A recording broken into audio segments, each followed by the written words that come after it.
in the Realms of Mediumship by Chico Francisco Candido Xavier and inspired by the spirit Andre Luis. Chapter 21 Mediumship on the Deathbed. The following night we went back to Inezia's home with the particular purpose of assisting her sick mother. Donna Elisa had taken a turn for the worse. We found her greatly agitated, in the process of disengaging from her physical body.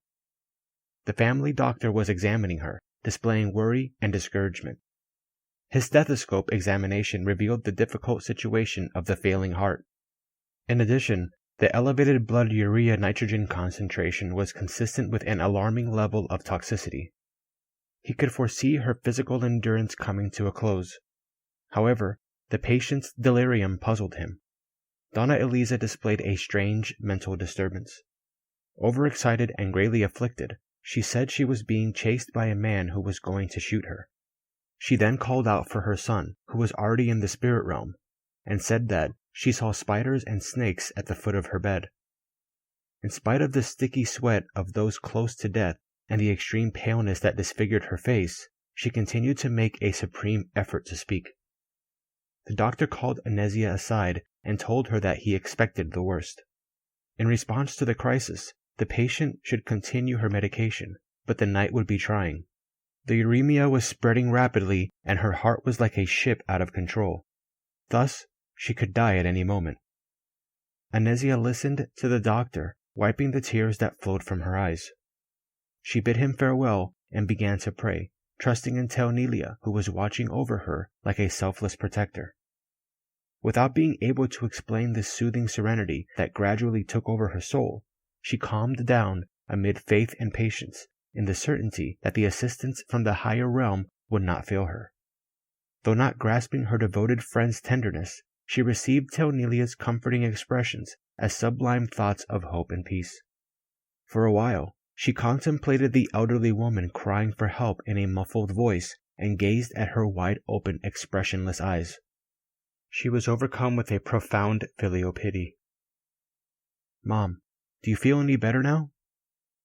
Her mother took her hands as if she were a frightened child and whispered, "I'm no better because that murderer is after me. I can't get away from him. I'm also surrounded by huge spiders. What can you do to save me?" Soon thereafter, she screamed frightfully, "Oh, the snakes! The snakes! They're hissing at me from the door. What'll become of me?" She buried her face in her frail hands and tried to lift her body, moving her trembling head. "Mom, calm down," begged her daughter. "Let's trust in Providence. Jesus is our watchful friend. Why not hope for his protection? You'll get better. Look closely. The room is peaceful." The patient became somewhat calmer, but her eyes continued to show fear and mistrust. She asked Inezia to bend down and whispered in her ear, "I feel that Olimpio is here.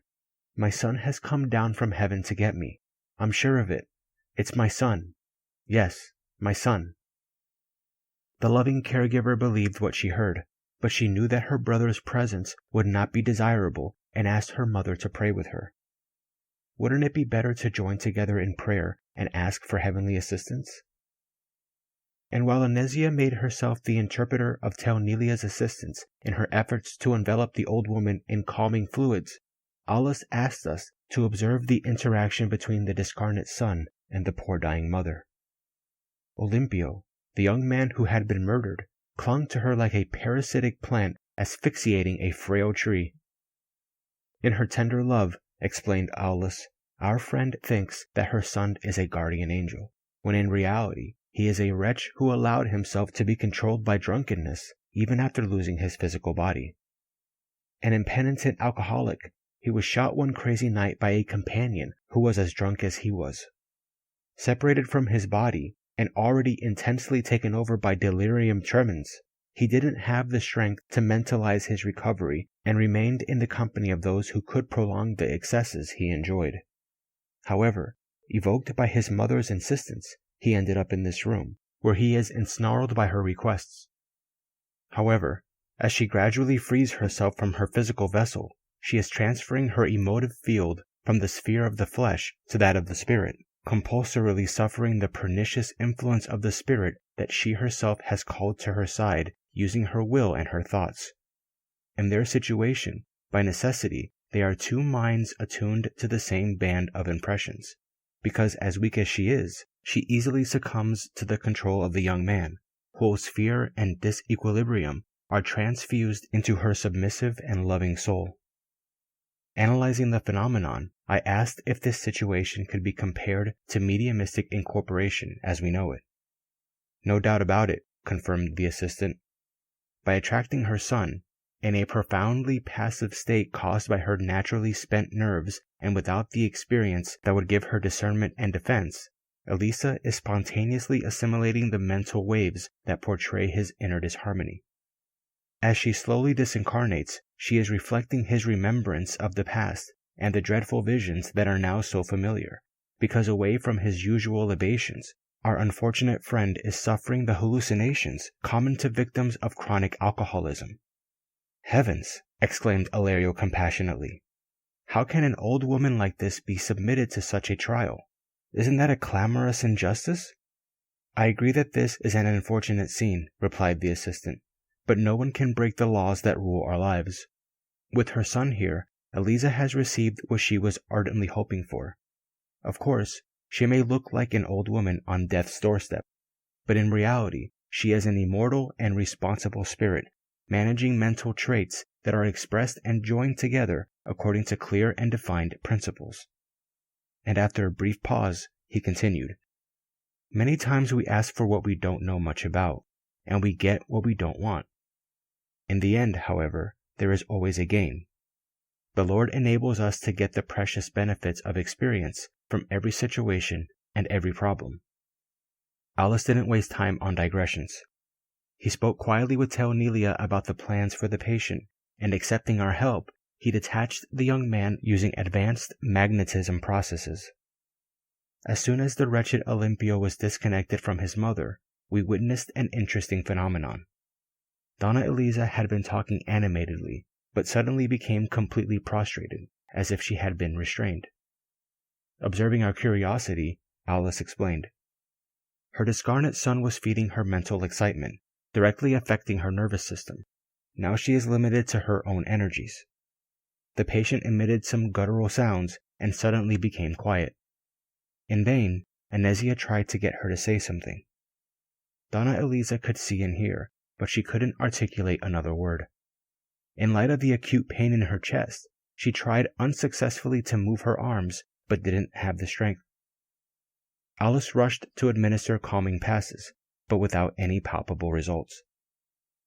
This is the final contraction of the coronaries, he exclaimed. Elisa cannot last. The myocardium no longer responds to our magnetic influx. The angina has reached its end. I could see that the dying woman wished to talk to her daughter, but uncontainable pain oppressed her heart. Her tongue no longer obeyed her inner command.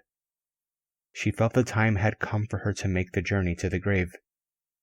As if a lightning bolt had struck her mental twilight, in one of those rare moments that are worth centuries for the soul, she quickly saw her past.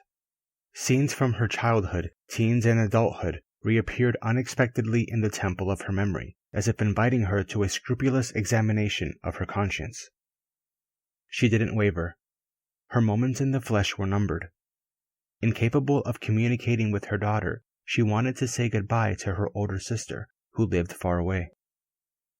We watched her make a supreme effort to concentrate her thoughts to satisfy this one last desire. In the meantime, Anesia, under Teonelia's influence, sensed that her mother had reached the end of her terrestrial existence. Embracing her lovingly, she prayed in silent tears. The dying woman understood, but could only shed tears in reply.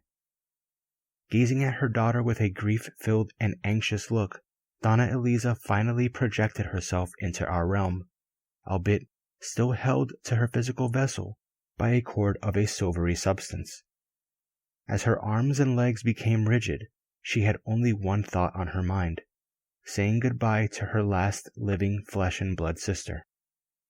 Enveloped in a wave of strength born of her own determination, she departed, lightly volatiling in the direction of the city where her sister was living. At Alice's command, we followed her. We covered dozens of miles instantaneously. In the middle of the night, we stood beside her in a badly lit room, in which a venerable old woman was sleeping peacefully. "Matilde! Matilde!" Eliza tried to awaken her in a hurry, but couldn't. Conscious that she only had a few moments, she rapped on her sister's bed. Matilda woke up abruptly, immediately sensing her sister's influence. Distraught, Donna Eliza started to talk to her. Donna Matilde didn't hear her with her physical ears, but with her brain, through mental waves in the form of thoughts floating around her head. She sat up anxiously and said to herself, "Eliza is dead." Indicating the two sisters, the mentor explained, "This is one of the usual types of communication in cases of death. Due to such repeated occurrences, the world's scientists have been forced to examine them. Some attribute the phenomenon to telepathic transmissions, while others see them as a phenomenon of monition. But the Spiritist doctrine reduces them all to the pure and simple truth of being the direct communication between immortal souls." "Can everyone," asked Ilario, "bid such farewells when leaving the earth if they so desire?" "Yes, Ilario, you are correct when you say if they so desire, because such communications at the moment of death are only achieved by those who concentrate their mental power to do so." We didn't have long to discuss the issue. Once liberated from the desire that worried her soul, Donna Eliza headed back home as if her distant body were demanding her presence, much like what happens in a regular out-of-body experience. Following her closely, we could see that she was less afflicted, although worn out. Back in her room, following old habits, she tried to recenter her physical body, as if reality were merely a strange nightmare. But exhausted and troubled, she hovered over her bed, still attached to her remains by the tenuous silver cord. With her soul oppressed, the newly discarnate resisted the desire to rest, afflicting her mind. Indecisive and anguished, she couldn't tell if she was alive in the midst of death or dead in the midst of life. Other spirit friends entered the room. Alice checked the time and added, "Let's go. There's nothing more we can do here." Ilario gazed at the silver cord connecting our just freed friend and the rigid body, and asked, "Can't we help dissolve that inconvenient cord?" "No," explained the assistant. "It has a specific function in rebalancing the soul. Death and birth are operations of the eternal life that require work and patience. Furthermore, there are spirit workers who specialize in the service of final deliverance. Theirs is the final touch."